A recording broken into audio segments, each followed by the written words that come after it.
نبی صلی اللہ علیہ وآلہ وسلم نے فرمایا کہ قرآن حکیم کی تلاوت کیا کرو، قرآن اپنے پڑھنے والے کے لیے سفارش کرے گا۔ اور پھر آپ نے بالخصوص فرمایا کہ سورۃ البقرہ اور سورہ آل عمران یہ قیامت والے دن دو پرندوں اور دو بادلوں کی شکل میں چمکتے ہوئے، الزہراوین کے الفاظ ہیں، دو چمکتے ہوئے بادلوں کی شکل میں ظاہر ہوں گی اور اللہ تعالیٰ سے جھگڑا کریں گی اس شخص کے حق میں جو ان کی تلاوت کیا کرتا تھا۔ یہ صحیح مسلم الفاظ ہیں۔ اور آپ علیہ السلام نے فرمایا کہ اپنے گھروں میں اس کی تلاوت کرو، جادوگر سورہ بقرہ کو نہیں پہنچ سکتے۔ اور صحیح مسلم شریف میں حدیث ہے کہ جس گھر میں سورہ البقرہ کی تلاوت کی جاتی ہے وہاں سے شیطان بھاگ جاتا ہے، شیاطین بھاگ جاتے ہیں۔ اور یعنی یہ جادوگروں کے اگینسٹ، شیاطین کے اگینسٹ یہ سورۃ البقرہ جو ہے یہ بڑی پرفیکٹ۔ اور مسلم شریف کے یہ بھی الفاظ ہیں کہ نبی علیہ السلام نے فرمایا کہ سورہ البقرہ کو پڑھنا برکت ہے اور اسے چھوڑ دینا حسرت ہے، یعنی اس کے اندر وہ فضائل ہیں کہ وہ کوئی محروم شخص ہی اس سے محروم رہے گا۔ بخاری و مسلم میں ایک اور حدیث ہے، سیدنا اسید بن حضیر رضی اللہ تعالیٰ عنہ کہتے ہیں کہ ایک رات میں سورہ بقرہ کی تلاوت کر رہا تھا تو میرے پاس ایک گھوڑا میرا بندھا ہوا تھا تو اس نے بدکنا شروع کر دیا، تو میں نے تلاوت روک دی تو وہ بالکل سٹیبل ہو گیا۔ پھر میں نے تلاوت شروع کی، وہ بدکنا شروع ہو گیا، حتیٰ کہ وہ کہتے ہیں میرا ایک چھوٹا سا بیٹا جو پاس ہی لیٹا ہوا تھا یحییٰ، مجھے خطرہ ہوا کہ یہ گھوڑا اس پہ نہ چڑھ دوڑے، اتنا بدکے۔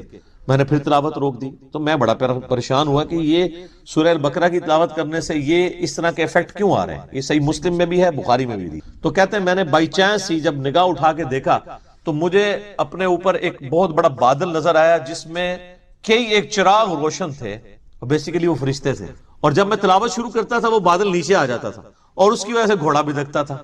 تو صبح کے وقت میں نے نبی علیہ السلام سے جب یہ واقعہ بیان کیا تو آپ علیہ السلام نے فرمایا وہ فرشتے تھے جو تمہاری تلاوت سننے کے لیے آئے تھے، اور اگر تم یہ تلاوت جاری رکھتے تو وہ زمین پہ بھی اتر آتے اور عام لوگ بھی ان کو دیکھ لیتے۔ پھر صحیح مسلم کے اندر ایک حدیث ہے کہ قرآن حکیم کی جو آیت اعظم ہے، آپ علیہ السلام نے ابی ابن کعب سے پوچھا کہ بتاؤ قرآن کی سب سے عظمت والی آیت کون سی ہے، تو انہوں نے کہا اللہ لا الہ الا هو الحی القیوم۔ نبی علیہ السلام اتنے خوش ہوئے کہ آپ نے اپنا مبارک ہاتھ ان کے سینے پہ مارتے ہوئے کہا کہ ابو منذر تمہیں تمہارا علم مبارک ہو، یعنی بڑی آبزرویشن ہے تمہاری کہ تم نے قرآن حکیم کی سب سے عظیم ترین آیت کو، یعنی نبی علیہ السلام کے بتائے بغیر انہوں نے آبزرو کر لیا کہ یہ آیت ہے۔ پھر وہ بخاری میں، وہ بھی سورۃ البقرہ میں ہے، آیت الکرسی آیت نمبر 255 ہے سورۃ البقرہ کی۔ پھر بخاری میں وہ بڑی لمبی حدیث ہے جو تو رات کے وقت وہ شیطان انسانی شکل میں آتا تھا، الٹیمیٹلی جب وہ پکڑا گیا تو اس نے پھر حضرت ابو ہریرہ کو چھٹکارے کے لیے اس نے کہا میں تمہیں ایک وظیفہ بتاتا ہوں، مجھے چھوڑ دو۔ تو ان کا میں تو نبی علیہ السلام کے پاس پیش کروں گا تمہیں۔ ان کو نہیں پتا تھا یہ شیطان ہے، انسانی شکل میں آیا تھا، کیونکہ اس ٹائم علم غیب نہیں ہوتا تھا، یہ تو بزرگوں کو بعد میں پتا چل جاتا ہے نا۔ اب نبی علیہ السلام کے پاس جب آپ نے فرمایا تمہیں پتا ہے یہ 3 راتوں سے جو تمہارا مہمان بنا ہوا تھا نا چوری کرنے کے لیے جو بیت المال کی آیا تھا وہ شیطان تھا۔ البتہ جو اس نے جاتے ہوئے یہ بات کی نا کہ قرآن حکیم میں ایک آیت ایسی ہے کہ اگر تم رات کو بسترے پہ جاتے وقت تلاوت کر لو تو صبح تک اللہ تعالیٰ تمہاری حفاظت پہ ایک فرشتہ مامور کر لے گا، تو وہ ہے تو جھوٹا تھا، اس نے بات سچی۔ تو اس سے ایک اصولی بات پتہ چل گئی کہ اگر کوئی جھوٹا شخص بھی صحیح بات کرے نا تو بات کو لینا چاہیے، بندے کو چھوڑ دینا چاہیے۔ پھر صحیح مسلم میں ایک حدیث ہے، حضرت جبرائیل علیہ السلام نبی علیہ السلام کے پاس بیٹھے ہوئے تھے تو اچانک آواز سنی انہوں نے تو آسمان کی طرف سر اٹھایا تو کہا یا رسول اللہ صلی اللہ علیہ وآلہ وسلم آج آسمان کا وہ دروازہ کھلا ہے جو آج سے پہلے نہیں کھلا، اور اس آسمان سے ایک فرشتہ نازل ہوا ہے جو یہ میرے پاس کھڑا ہے، آپ کو سلام عرض کر رہا ہے، اور یہ اللہ کی طرف سے خاص خبر لے کے آیا ہے۔ تو پھر اس نے بتایا کہ اللہ تعالیٰ کی طرف سے آپ کو 2 نوروں کی بشارت ہو جو آپ سے پہلے کسی پیغمبر کو نہیں دیے گئے، نمبر 1 سورۃ الفاتحہ اور نمبر 2 سورۃ البقرہ کی آخری 2 آیات، آمن الرسول بما انزل الیہ من ربہ والمؤمن۔ اور صحیح بخاری اور مسلم دونوں میں حدیث ہے کہ جو یہ رات کے وقت سورہ البقرہ کی آخری 2 آیات پڑھ لے گا تو اس میں جو کچھ اس نے اپنے رب سے مانگا ہے اس کو عطا کر دیا۔ وہ تجدید ایمان ہے، ٹھیک ہے، اس میں سب کچھ ایمانیات ہیں، پھر دعائیں ہیں اللہ سے۔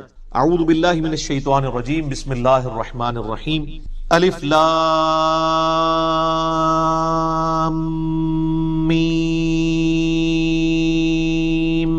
اس کو ایسے ہی پڑھنا ہوتا ہے، الف لام میم نہیں ہے، یہ وہ اردو میں ہے، عربی میں ایسے ہی پڑھنا ہوگا۔ 3 سے 5 الف تک کھینچنا ہوگا، لام کو بھی اور میم کو بھی، اور لام اور میم چونکہ اس کا جنکشن ہے تو میم کے اوپر تشدید بھی ہے، غنہ بھی ہو رہا ہوگا اس اعتبار سے کہ میم کی آواز۔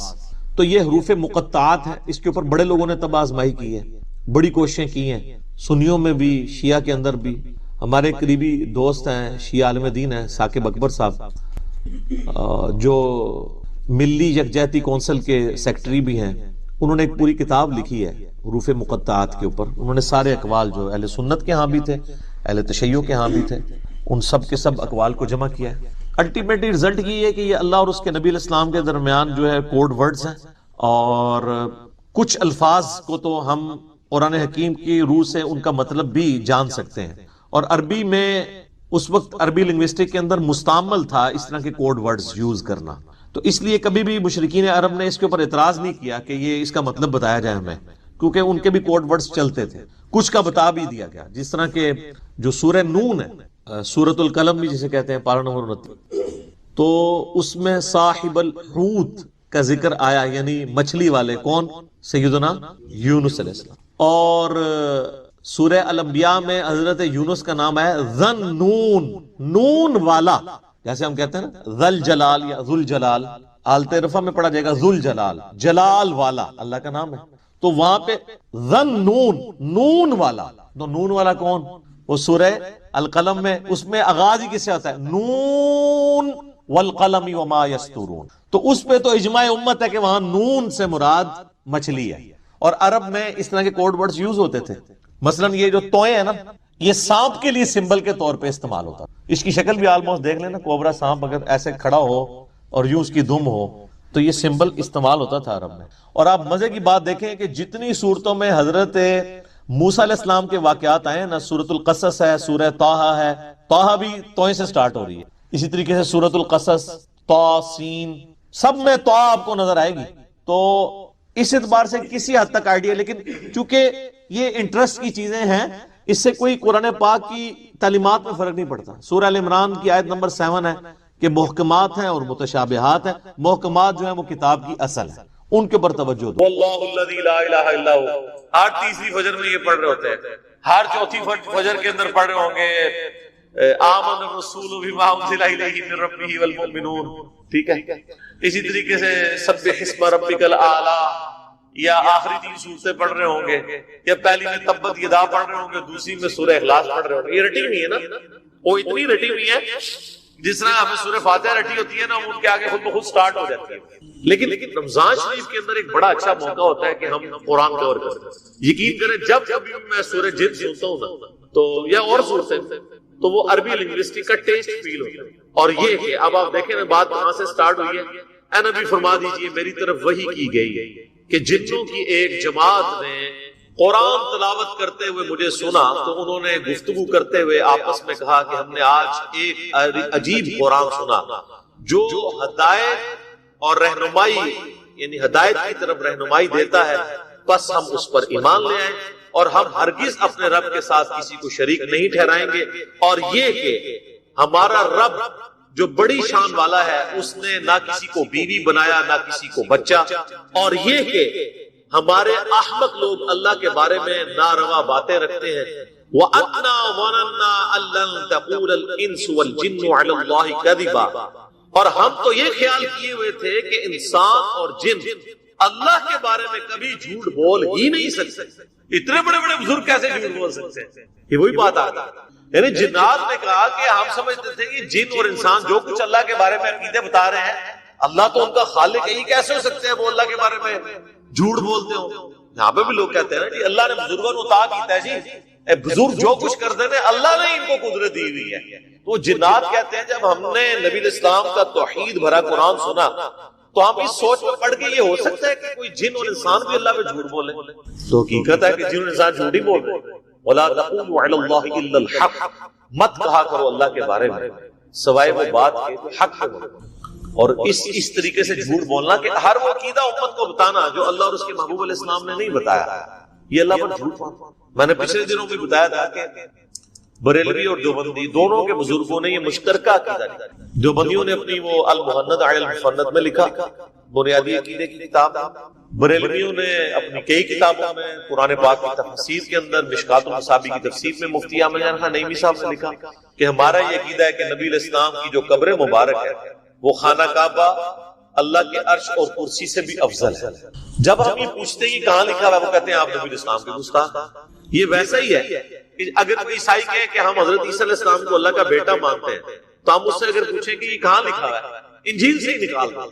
تحریف شدہ انجیل سے ہی نکالا، اور وہ یہ کہنا شروع کر دیا آپ عیسیٰ علیہ السلام کی شان کی منکر، شان کے منکر نہیں ہے، ہم ہر اس بات کے منکر ہیں جو اللہ اور اس کے پیغمبروں نے تعلیم دی۔ تو یہاں پر بھی دیکھیں جنات کہتے ہیں ہم سوچ بھی نہیں سکتے تھے کہ ہمارے بزرگان دین اللہ پر جھوٹ باندھیں گے، چاہے وہ جنوں میں سے ہو یا انسانوں میں سے۔ اللہ نے تو کوئی ایسے چیزیں نہیں بتائے ہوئے۔ وَأَنَّهُ كَانَ رِجَالٌ مِّنَ الْإِنسِ، اور یہ کہ انسانوں میں سے ایسے لوگ بھی ہیں بیوقوف، يَعُوذُونَ بِرِجَالٍ مِّنَ الْجِنِّ فَزَادُوهُمْ رَهَقًا، کہ وہ جنات کے مردوں کی پناہ حاصل کرتے ہیں اور اس چیز نے جنوں کو غرور میں ڈالا۔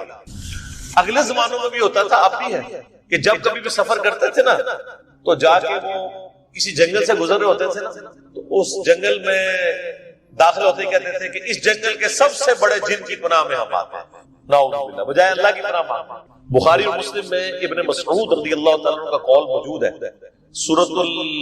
سورہ بنی اسرائیل کی آیت نمبر 56 ہے، جس میں اللہ تعالیٰ فرماتا ہے کہ یہ جن ہستیوں کو اللہ کے سوا پکار رہے ہیں نا، وہ ہستیاں تو خود اللہ سے امید رکھتی ہیں، اللہ کی طرف متوجہ ہوتی ہیں، اللہ کے عذاب سے ڈرتی رہتی ہیں، اس کی رحمت کی امیدوار ہے، اور یہ بیوقوف انہی ہستیوں کو پکار رہے ہیں۔ اس آیت کی تفسیر میں آیت نمبر 56 بنی اسرائیل ابن مسعود رضی اللہ تعالیٰ کا قول بخاری اور مسلم دونوں میں موجود ہے۔ وہ کہتے ہیں کہ یہ ان جنات کے بارے میں نازل ہوئی کہ جن جنات کی لوگ پناہ حاصل کیا کرتے تھے جنگلات میں جا، ان میں سے کئی جنات ایسے بھی ہوتے تھے جو خود مواحد ہوتے اور وہ مذاق اڑاتے تھے، یہ انسان دیکھو ہماری پناہ حاصل کر رہے ہیں، ہماری کیا اوقات ہے۔ میں آپ کو بتاؤں، یعنی لوگ جنات سے ڈرتے ہیں اور جن انسانوں سے ڈرتے ہیں۔ تو یہاں پہ وہ جنات کہہ رہے ہیں کہ جب سے پناہ لینی شروع کی ہے نا انسانوں نے، انسان بزدل ہوئے نا، تب سے ہی جنات کے اندر غرور آ گیا۔ ان کو تو پتہ ہی نہیں تھا کہ اچھا یہ تو ہماری پناہ حاصل کر رہے ہیں، تو وہ اور اکڑ گئے کہ ہم انسانوں سے سپیریئر ہیں، ورنہ انسان سے کیسے سپیریئر ہے جی۔ وَأَنَّهُمْ ظَنُّوا كَمَا ظَنَنْتُمْ أَن لَّن يَبْعَثَ اللَّهُ أَحَدًا، اور یہ کہ انسانوں نے یہ بھی گمان کیا جیسے تم گمان کرتے ہو کہ اللہ اب کسی کو رسول بنا کر نہیں بھیجے گا۔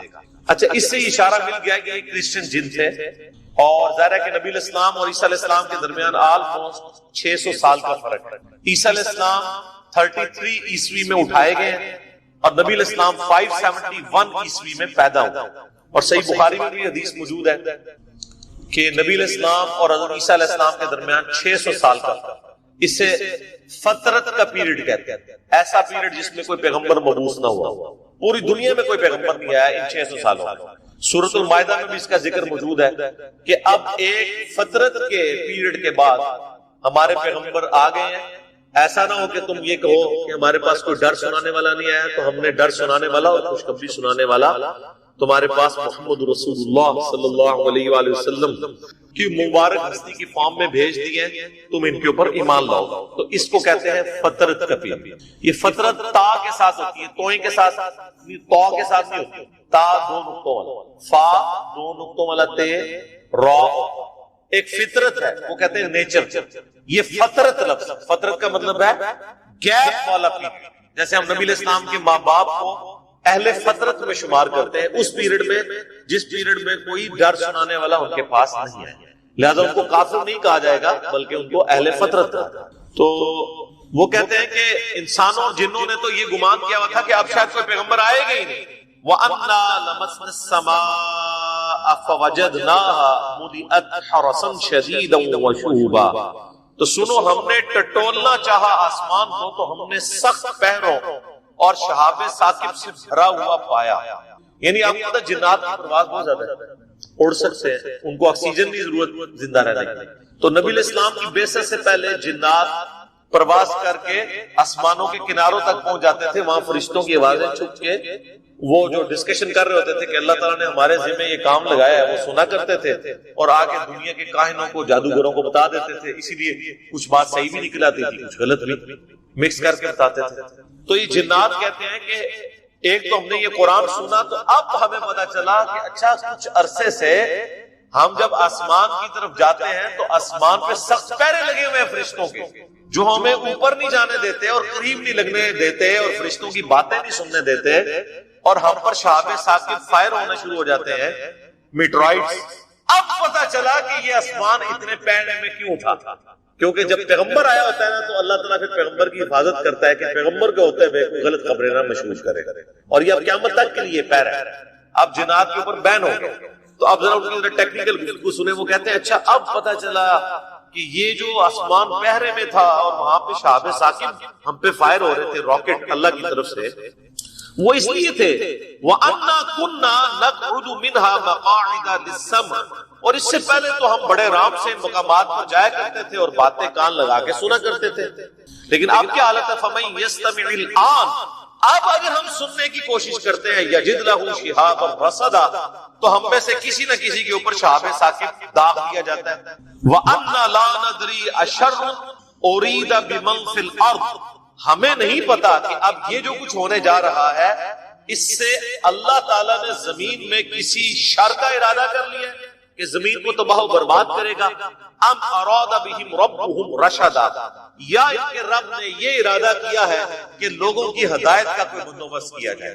یار کتنے سمجھدار یہ جنات تھے. آپ ذرا ڈسکشن کا لیول دیکھیں، یہ بڑی ٹیکنیکل گفتگو انہوں نے کی ہے کہ اگر آسمان کے اوپر پہرے لگا دیے گئے ہیں، کسی کو اوپر نہیں جانے دیا جا رہا، اس کا مطلب ہے کہ اللہ تعالیٰ نے کوئی بہت بڑا فیصلہ کر دیا. فیصلہ یہ ہے کہ یا تو مخلوق کی تباہی کا فیصلہ کر دیا اور یا ان کی ہدایت کا فیصلہ. اور بیک دونوں باتیں درست، کیونکہ جب پیغمبر آتا ہے نا تو پیغمبر کے ماننے والوں کی ہدایت کا فیصلہ ہوتا ہے اور پیغمبر کے مخالفین کی تباہی کا فیصلہ ہوتا ہے. ظاہر ہے جو پیغمبروں کا انکار کرتا ہے تباہ و برباد ہوتا ہے. تو وہ کہتے ہیں کہ اچھا اب پتا چلا کہ چونکہ پیغمبر آئے ہوئے ہیں اسپیشل پروٹیکشن ہے، اس کا مطلب ہے کہ اللہ نے فیصلہ کر دیا ہے کہ اب اس دنیا کے اوپر لوگوں کو ہدایت کی وجہ سے کامیابی کی طرف لے کے جانا ہے، اور جو وقت کے پیغمبر محمد رسول اللہ صلی اللہ علیہ وآلہ وسلم کا انکار کرنے والے لوگ ہیں وہ تباہ و برباد ہیں. انہوں نے کس طرح کڑیاں ملانے شروع کر دی. وَأَنَّا مِنَّا الصَّالِحُونَ وَمِنَّا دُونَ ذَلِكَ، اور یہ کہ ہم میں نیک بھی ہیں اور برے بھی ہیں. كُنَّا طَرَائِقَ عِدَدًا، اور ہم تو کئی راستوں پر گامزن، یعنی ہمارے اندر بھی کئی ایک فرقے بنے ہوئے ہیں، کئی ایک راستے بنے ہوئے ہیں. آپ حیران ہوں گے کہ صوفیاء جو یہ طریقت کا لفظ لیتے ہیں نا، اس لفظ سے لیتے ہیں. جب ہم کہتے ہیں نا شریعت اور طریقت، شریعت کا لفظ تو سورہ الشورى کے اندر آیا نا کہ ہم نے ہر پیغمبر کے لیے ایک شریعت اور منہاج مقرر کیا تھا. تو ہم کہتے ہیں طریقت کہاں سے نکلی؟ وہ کہتے ہیں یہاں سے نکلی کہ كُنَّا طَرَائِقَ عِدَدًا، ہم میں سے جو کئی لوگ مختلف راستوں کے اوپر گامزن ہیں. حالانکہ بات کیا ہو رہی ہے اوپر کہ کوئی گمراہی کے راستے کے اوپر ہے، کوئی اچھائی کے راستے پہ ہے. یہ کوئی قادریہ، چشتیہ، سہروردیہ، حنفیہ، شافعیہ، مالکیہ سلسلے نہیں ہے، بلکہ پیغمبروں کے ماننے والے اور پیغمبروں کے نہ ماننے والے ہیں، دو گروہ ہیں. تو وہ طریقت کا لفظ یہاں سے نکالتے ہیں. ویسے اب آپ نے طریقت والوں سے پوچھنا ہے کہ طریقت کا لفظ قرآن میں کہاں ہے، تو چند ایک لوگوں کو شاید پتا ہو، زیادہ تر کو نہیں پتا ہوتا. وَأَنَّا، اور یہ کہ آپ دیکھیں وہ چل رہا ہے وہی چیز، اور یہ کہ وَأَنَّا ظَنَنَّا أَن لَّن نُّعْجِزَ اللَّهَ فِي الْأَرْضِ، اور یہ کہ اب ہمیں یہ یقین ہو گیا ہے کہ ہم زمین میں اللہ کو عاجز نہیں کر سکتے. وَلَن نُّعْجِزَهُ هَرَبًا، اور نہ ہم اللہ سے بھاگ کر کہیں جا سکتے. ایک تو ان کو وہاں اللہ کی قدرت کا اندازہ ہو گیا، پہلے تو کان لگا کے سنتے تھے، جب وہ پابندی لگ گئی ادھر پیغمبر آ گئے، انہوں نے کہ نہیں بھائی اب پیغمبر کو ماننے میں ہی آپ، ورنہ اللہ تعالیٰ نے کوئی لگتا ہے کہ مخلوقات کے لیے فیصلہ کر دیا. اب ہمیں یہ یقین آ گیا کہ نہ ہم زمین میں اللہ کو عاجز کر سکتے ہیں، نہ اللہ سے بھاگ کے ہم کہیں جا سکتے ہیں. وَأَنَّا لَمَّا سَمِعْنَا الْهُدَىٰ آمَنَّا بِهِ، اور اب وہ دیکھیں کہ یہ بات جا کے باقی بھائیوں میں بھی کر رہے ہیں، اور یہ کہ ہم نے جب یہ پیغام سنا، دیکھو ہم تو ایمان لے آئے ہیں اس پر، قرآن پر. فَمَن يُؤْمِن بِرَبِّهِ فَلَا يَخَافُ بَخْسًا وَلَا رَهَقًا، بس جو شخص اپنے رب پر ایمان لاتا ہے تو اسے نہ کسی نقصان کا خوف ہوگا نہ کسی ظلم. یعنی نہ صرف انہوں نے ایمان قبول کیا بلکہ ایمان قبول کرتے ہیں ایک دائی بھی بن، کسی مدرسے سے ڈگری بھی نہیں لی انہوں نے. جا مزے کی بات دیکھیں نا، کہیں جا کے پڑھتے کوئی عربی صرف آپ سیکھتے یہ وہ نہ، انہوں نے نبی علیہ السلام سے چند آیات سنی جنات، اور آگے جا کے دعوت تبلیغ کا کام شروع کر. اور نبی علیہ السلام کو پتہ بھی نہیں ہے، جیسے ہمیں نہیں پتا ہوتا کہ ہماری ویڈیو سن کے کون کہاں دعوت تبلیغ کا کام کر رہا ہے. ہمیں کوئی آگے بتاتا ہے تو پتہ چلتا ہے. نبی علیہ السلام کو بھی اللہ نے وحی کے ذریعے بتایا کہ آپ قرآن کی تلاوت سن کے تو ایک جنات کی پوری جماعت نے نہ صرف اسلام قبول کیا ہے بلکہ انہوں نے تو جا کے اپنی قوم میں بھی دعوت توحید کو عام کرنا شروع کر دیا. یہ نبی علیہ السلام کی مبارک دعوت برکت. تو صحیح بخاری میں حدیث ہے بلغوا عنی ولو آیہ، پہنچا دو میری طرف سے خواہ تمہیں ایک آیت ہی آیا. اور ساتھ ہی آپ نے اسلام نے فرمایا میری طرف جھوٹ نہ منسوخ کرنا، جس نے میری طرف جھوٹ منسوخ کیا وہ اپنا مقام دوزخ میں دے۔ اور بنی اسرائیل کی روایات بیان کرنے میں حرج نہیں ہے، لیکن نہ اس کی تصدیق کرو نہ تکذیب، ہو سکتا ہے وہ سچی ہو سکتا ہے وہ جھوٹی ہو۔ آج انشاءاللہ سورۃ النازعات سے آغاز کریں گے، ظاہر یہ ساری مکی صورتیں ہیں۔ والنازعات غرقا، قسم ہے ان فرشتوں کی جو غوطہ کھا کر، غوطہ لگا کر کھینچتے ہیں، اور اس کے اوپر اتفاق ہے، اس سے مراد وہ فرشتے ہیں جو انسان کی جان نکالنے پر مامور ہیں، ملک الموت علیہ السلام ان کے ساتھ اٹیچ فرشتے، کہ وہ جو گنہگار لوگ ہیں ان کے جسم میں گویا کہ غوطہ لگا کے ان کی ایک ایک رگ و جان سے روح نکالتے ہیں، اور سخت تکلیف ہوتی ہے۔ یہ ایک ٹاپک ہی الگ ہے، اس پہ گھنٹوں بولا جا سکتا ہے، چونکہ میں آلریڈی اس کے اوپر 2 لیکچرز ڈیٹیل ریکارڈ کروا چکا ہوں۔ مسئلہ نمبر 117A اور 117B۔ 117A جو ہے وہ عذاب قبر سے ریلیٹڈ 10 آیات میں نے قرآن حکیم کے مختلف پورشن سے کور کی تھی، اور 117B میں 17 صحیح الاسناد حدیث اکثر بخاری و مسلم سے عذاب قبر سے ریلیٹڈ، اور نیک بندے کی جب روح نکلتی ہے اس کے ساتھ کیا معاملات ہوتے ہیں، برے بندے کی روح جب نکلتی ہے اس کے ساتھ کیا ایشوز ہوتے ہیں، اس حوالے سے ڈیٹیل احادیث آپ کو سنن ابی داؤد کے اندر اور سنن نسائی کے اندر ملیں گی، کہ جب ایک نیک بندے کی روح نکالنے کا وقت آتا ہے تو فرشتے کس فارم میں اس کے سامنے آتے ہیں، اس کو کس پروٹوکول کے ساتھ اللہ کے حضور پیش کرتے ہیں، وہ خود آمادہ ہو جاتا ہے اس بات میں کہ اس کی روح نکالی۔ صحیح بخاری میں حدیث ہے، بڑی لمبی حدیث ہے، اس کا ایک پورشن اللہ تعالیٰ فرماتا ہے کہ مجھے کسی کام میں تردد نہیں ہوتا، ریلکٹنٹ میں نہیں ہوتا، ہچکچاہٹ مجھے نہیں آتی کوئی کام کرتے ہوئے، سوائے ایک کام کے کہ جب مجھے اپنے کسی نیک بندے کو موت دے، وہ زندگی کو پسند کر رہا ہوتا ہے اور میں اسے اپنے پاس لانا چاہتا ہوں۔ ظاہر ہے دنیا میں کوئی انسان نہیں ہے جسے زندگی محبوب نہ ہو، اگر زندگی محبوب نہ ہو تو زندہ رہنے کی تڑپ ہی ختم ہو جائے۔ تو صحیح بخاری کی حدیث کے الفاظ ہیں کہ میں بھی ہچکچاہٹ محسوس کرتا ہوں کہ میرا بندہ موت کو پسند نہیں کرتا اور میں اسے موت دینا چاہتا ہوں۔ تو اسی کی ڈیٹیلز آپ کو سنن ابی داؤد میں اور سنن نسائی میں ملیں گی کہ فرشتے بڑی اچھی شکل میں نیک بندے کے پاس آتے ہیں، اس کے یعنی یہاں پر ریشمی رومال لا کے رکھا جاتا ہے، پورے پروٹوکول کے ساتھ فرشتے اسے آخرت کی طرف ابھارتے ہیں کہ تمہارا رب تمہارے انتظار میں، حتیٰ کہ وہ خود پھر خواہش کرتا ہے کہ میری روح نکالی جائے۔ یا ایتھا النفس المطمئنہ ارجعی الی ربک راضیۃ مرضیہ فادخلی فی عبادی وادخلی جنتی۔ اے اطمینان والی جان، اپنے رب کی طرف لوٹ اس حال میں کہ تو اپنے رب سے راضی اور تیرا رب تجھ سے راضی، آ میرے نیک بندوں میں داخل ہو اور میری جنت میں آ جا۔ اور بالکل سائملٹینیس کنٹراسٹ انہی احادیث میں ابو داؤد اور نسائی کی آتا ہے کہ جو بدکار انسان ہے اس کی روح جب قبض کی جاتی ہے تو اس پہ بڑا یعنی برا وقت، اسی وقت اس کے اوپر نظر کا عالم طاری ہو جاتا ہے، تکلیف کا عالم شروع ہو جاتا ہے۔ تو ظاہر ہے کہ فرشتے اللہ کی طرف سے مامور ہیں روح نکالنے کے اوپر۔ تو پہلی آیت میں ان لوگوں کی روح نکالنے کا ذکر ہے کہ جو بدکار، والنازعات غرقا، قسم ہے ان فرشتوں کی جو غوطہ لگا کر کھینچ لیتے، والناشطات نشطا، اور قسم ہے ان کی جو آسانی کے ساتھ بند کھولتے۔ نیک بندے کی روح اس طرح نکلتی ہے جیسے مکھن میں سے بال نکلتی، جیسے مشکیزے کی کسی نے گرا کھول، بڑی آسانی کے ساتھ اس کی روح نکل جاتی ہے۔ والسابحات سبحا، اور قسم ہے ان فرشتوں کی جو تیزی سے تیرنے والے، یعنی وہ انسان کے اندر گھس کے اس کی روح کو نکالتے ہیں۔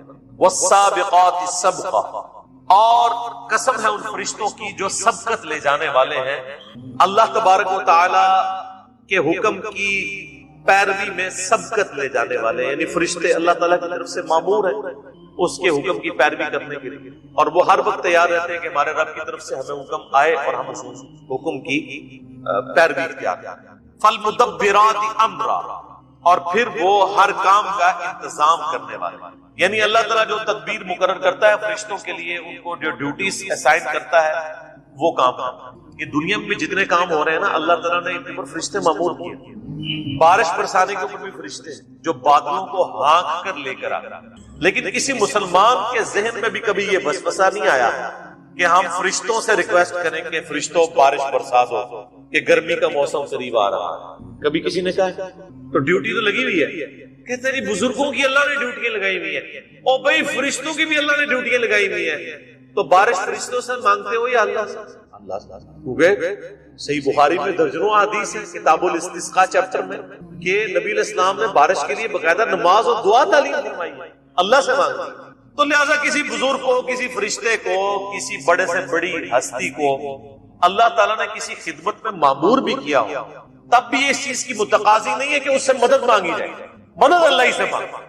اگر اللہ کے علاوہ کسی اور سے مدد مانگیں گے، خواہ وہ اللہ کے اذن کے ساتھ مانگیں، اللہ کا بندہ سمجھ کے مانگیں، غیر محدود سمجھ کے مانگیں، غیر مستقل بذات سمجھ کے جو مرضی پیشنے لگا کے مانگیں، وہ شرک کی کیٹیگری میں فال ہوتا ہے۔ ایاک نعبد و ایاک نستعین، اے اللہ ہم صرف تیری عبادت کرتے ہیں اور غائب میں مدد کے دعا کے لیے صرف تجھی کو پکارتے ہیں۔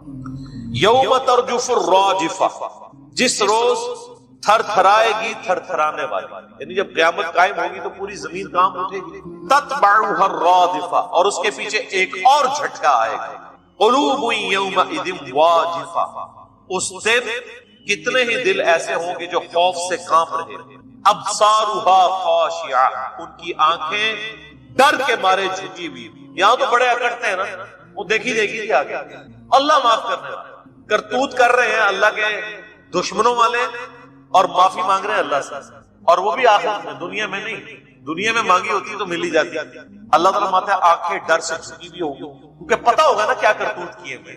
یقولون انا لمردودون فی الحافرہ، اور اس وقت وہ کہہ رہے ہوں گے کیا ہم، یعنی اس وقت دنیا میں ان کا یہ کلام ہے، کیا ہم پلٹائے جائیں گے الٹے پاؤں، یعنی مرنے کے بعد ہمیں دوبارہ زندہ کیا جائے گا۔ وہاں جب زندہ ہوں گے تو آنکھیں شرم سے جھکی ہوئی۔ اذا كنا عظاما نخرہ، جب ہم بوسیدہ ہڈیاں ہو جائیں گے تو ہمیں کیا دوبارہ اٹھایا جائے گا؟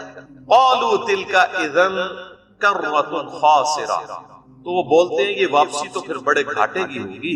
یعنی مراد یہ ہے کہ اگر واقعی مرنے کے بعد زندہ کیا جائے گا تو مارے گئے، تو لہٰذا ہم نے چونکہ مارے تو جانا نہیں ہے، تو یہ مرنے کے بعد جی اٹھنے والی بات یہ فضول ہے، یہ ایسا کچھ نہیں ہونے والا۔ یعنی وہ کبوتر بلی کو تو غائب نہیں کر سکتا، اپنی آنکھیں تو بند کر سکتا، تو انکار ہی کر دیا قیامت۔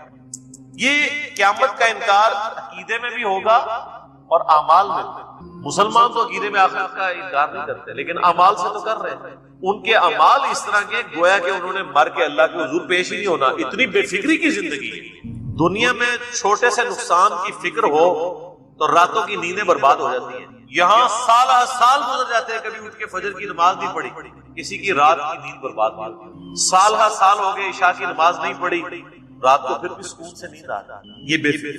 تو اللہ تعالیٰ ہمارا ہے کہ وہاں پھر ان کو پتا چلے گا، تو یہ کہتے ہیں کہ وہاں اگر ہم واپس کیے گئے پھر تو بڑے گھاٹے کی بات ہوگی۔ فَإِنَّمَا هِيَ زَجْرَةٌ وَاحِدَةٌ، پس وہ واپسی تو فقط ایک جھیڑک ہوگی۔ فَإِذَا هُمْ بِالسَّاهِرَةِ، تو سب کے سب کھلے میدان میں جمع ہو جائیں گے، یعنی وہ اللہ کی طرف سے ایک ڈانٹ ملائی جائے گی۔ پہلا ایک نفخہ پھونکا جائے گا نا، سب کے سب لوگ بے ہوش ہو جائیں گے، پھر دوبارہ سے جب سور پھونکا جائے گا تو ایک ڈانٹ ہوگی، وہ ڈانٹ ایسی زبردست ہوگی کہ سب کے سب لوگ مردے قبروں سے جی اٹھیں گے اور میدان محشر کی طرف بھاگیں گے بے اختیار۔ کوئی سائن بورڈ نہیں لگا ہوگا کہ سر اس طرف جانا ہے، سب کے سب کھینچے چلے جا رہے ہوں گے اس ایک جگہ کی طرف جہاں پہ اللہ کے حضور انہوں نے پیش ہو۔ اور اللہ اس کو کیا فرما رہا ہے؟ فَإِنَّمَا هِيَ زَجْرَةٌ وَاحِدَةٌ، وہ ایک جھڑک ہوگی، ایک جھڑک، سب کے سب جمع ہوں گے۔ فَإِذَا هُمْ بِالسَّاهِرَةِ، سب کے سب کھلے میدان میں جمع ہو جائیں گے۔ اب یہ قیامت کے دن کا نقشہ کھینچا گیا، اب فوراً ہی روئے سخن جو ہے وہ ایک دوسری طرف کیا گیا۔ حضرت موسیٰ علیہ السلام اور فرعون کے جو معاملات ہوئے تھے اس کی، اور قرآن حکیم کا اسلوب یہی ہے کہ اس میں کسی بھی صورت کے اندر آپ کو بوریت نہیں آتی۔ ایک ٹاپک ڈسکس ہوتا ہے تو ملٹیپل ڈائریکشن میں چیزیں ڈسکس ہوتی ہیں۔ حل اتاک حدیث موسیٰ، اے نبی کیا آپ کے پاس موسیٰ علیہ السلام کی خبر پہنچی ہے؟ اذ ناداہ ربہ بالوادی المقدس طویٰ، جبکہ انہیں ان کے رب نے طویٰ کی مقدس وادی میں پکارا تھا۔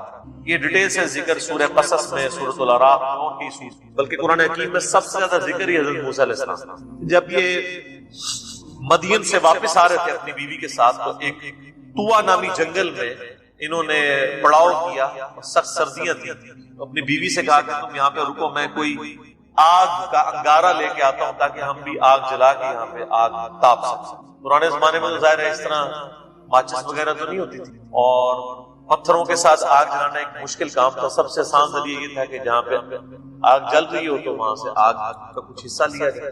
آج بھی گاؤں ایریا کے اندر لوگ آگ سلگانے کے لیے آپ دیکھیں دوسروں سے مانگ کے لے آتے ہیں، کم از کم حکا سلگانے کے لیے تو لے ہی آتے ہیں، کوئلے لے آتے ہیں. تو انہوں نے دور سے ایک درخت میں سے آگ نکلتی ہوئی دیکھی. سورہ قصص میں اور سورہ اعراف اور باقی سورتوں میں ڈیٹیل آتی ہے وہ آگ نہیں تھی، وہ آگ معلوم ہو. جب وہ اس کے قریب گئے تو پھر اللہ تعالیٰ نے ان کے ساتھ کلام کیا. استوا کی مقدس وادی میں اذهب الى فرعون، جاؤ فرعون کی طرف، انہ طغى، بہت سرکش بن چکا. یعنی حضرت موسیٰ علیہ السلام کی عمر مبارک اس وقت 40 سال تھی. پیدائشی طور پہ تو پیغمبر تھے لیکن رسالت کے لیے مبعوث اس وقت ہوئے. فقل هل لك الى ان تزكى، پس جا کے فرعون سے پوچھنا کیا تیری خواہش ہے کہ تو پاک ہو جائے. وَأَهْدِيَكَ إِلَىٰ رَبِّكَ فَتَخْشَىٰ، اور کیا تو چاہتا ہے کہ میں تیری رہبری کروں، تیری ہدایت کروں تیرے رب کی طرف. تو سرکش ہو چکا ہے، تو میرے ریپریزنٹیٹو بن کے موسیٰ علیہ السلام کو اللہ تعالیٰ نے فرمایا تم میرے ریپریزنٹیٹو نمائندہ بن کے فرعون کے پاس جاؤ اور اسے کہو کہ اگر تمہیں کوئی خوف ہے تو میں تمہیں ہدایت کا راستہ دکھاؤں، تم کس گمراہی کے پڑے ہوئے. فَأَرَاهُ الْآيَةَ الْكُبْرَى، بس انہوں نے جا کر ان کو بڑی نشانیاں دی. 2 بڑی نشانیاں سورہ اعراف میں آئی ہیں جو بڑی نشانیاں تھیں. 2 ایک تو اللہ تعالیٰ نے ان کے ہاتھ میں جو عصا تھا وہ پھینکتے تھے وہ اژدہا بن جاتا ہے. پلانٹ کنگڈم اینیمل کنگڈم میں بدل گئے. انبلیویبل چیز ہے یہ، سائنٹیفکلی امپاسبل ہے، یہ معجزہ ہی ہو سکتا ہے، عقل کو عاجز کرنے والی چیز. اور دوسرا وہ اپنا ہاتھ اپنی بغل میں یوں داخل کرتے تھے، یوں نکالتے تھے تو گویا وہ سورج کی طرح روشن ہو جاتا ہے، حد نگاہ تک روشن. بھی کوئی انسان کر کے تو نہیں دکھا سکتا. یہ 2 بڑے معجزات تھے جو حضرت موسیٰ علیہ السلام کو نشانی کے طور پہ اللہ تعالیٰ نے دیے کہ اس کی بنیاد پہ وہ کلیم کریں کہ میں اللہ کا ریپریزنٹیٹو ہوں. اس نے تو ظاہر ہے اس کی تو مت ماری ہوئی تھی، اس کی چودراہٹ سٹیک پہ لگی ہوئی تھی، اس نے بھی سمجھا کہ شاید یہ کوئی جادوگر ہے. اور پھر آپ کو پتا ہے اس نے جادوگروں کو اکٹھا کیا اور ایک دن مقرر کیا. انہوں نے اپنی رسیاں پھینکی، وہ لوگوں کو سانپ نظر آئیں حالانکہ سانپ نہیں تھی. پھر موسیٰ علیہ السلام کو اللہ نے وحی کی، انہوں نے اپنا عصا پھینکا، وہ ساری رسیوں کو جو ہے رسیاں تھی لیکن لوگوں کو سانپ نظر آ رہی تھی، نظر کے دھوکے کی وجہ سے نکل. تو جادوگر تو فوراً ہی مان لیا، ان کو پتا چل گیا کہ یہ جادوگر نہیں ہے. اور جس نے جادوگر ہائر کیے ہوئے تھے اس نے بجائے بات قبول کرنے کے اس نے نیا لیم ایکسکیوز ڈیوائز کر لیا. اس نے کہا کہ یہ موسیٰ لگتا تمہارا ہی بڑا ہے، تمہیں بھی اس نے ہی سکھایا ہوا. دیکھ کیا کدھر کی بات کدھر لگا. جب بات نہ ماننی ہو دل بے ایمان تے اچھتا ٹیر، جب بات نہ ماننی ہو تو آپ جھوٹے بہانے بے شمار کھڑ. فَأَرَاهُ الْآيَةَ الْكُبْرَى، پس موسیٰ علیہ السلام نے جا کر بڑی بڑی نشانیاں ان کو دکھائیں فرعونیوں کو. فَكَذَّبَ وَعَصَىٰ، لیکن اس نے جھٹلایا اور نافرمانی کی روش اختیار کر لی. ثُمَّ أَدْبَرَ يَسْعَىٰ، پھر وہ روگرداں ہو کر فتنہ انگیزی میں کوشاں ہو گیا. بجائے بات ماننے کے الٹا موسیٰ علیہ السلام کے قتل کے فتوے جاری کرنے شروع کر. فحشر فنادا، پھر اس نے ساری اپنی جو سلطنت کے لوگ تھے ان کو جمع کیا. فقال انا ربکم الاعلی، اور کہنے لگا میں ہوں سب سے بڑا تمہارا رب. اچھا یہ جو وہ رب کا دعویٰ کرتا تھا نا، وہ کریٹر آف یونیورس ہونے کا دعویٰ نہیں کر رہا تھا. سب کو پتا تھا فرعون پیدا ہوا ہے، فرعون تو ایک ٹائٹل ہے. مصر کے بادشاہ فرعون کہلاتے تھے، روم کے بادشاہ کیسر کہلاتے تھے، اور پرشین امپائر کے بادشاہ جو تھے کسرا کہلاتے تھے. حبشہ کے جو حکمران تھے وہ نجاشی کہلاتے تھے. یہ ٹائٹلز فرعون 1، فرعون 2، فرعون 3، اس طرح نسل در نسل. ظاہر ہے سب کو پتا تھا یہ پیدا ہوا ہے، یہ کریٹر آف دا یونیورس تو نہیں ہے. وہ رب ہونے کا دعویٰ کیا کرتا تھا کہ میں حکمران ہوں، سیاسی حکومت اور سیاسی رب ہونا مطلب کہ سارا اختیار میرے پاس ہے. جس طرح آج بھی آپ دیکھیں نا کوئی حکمران بنتا ہے تو اس کی آپ اکڑ دیکھیں کس لیول پہ، میں یہ کر دوں گا، میں کسی کو نہیں چھوڑوں. بس وہ رب نہیں کہہ رہے ہوتے، باقی سب کچھ کر رہے ہوتے. اور اپنا حال یہ ہوتا ہے وہ اپنے آپ کو پیش کرنے کے لیے تیار نہیں ہوتے، باقیوں کے لیے کہہ رہے ہوتے ہیں کہ میں اس کو ایسے کر دوں، اس کو ایسے کر دوں. تو اس نے کہا میں ہوں تمہارا رب، نہ ہوں.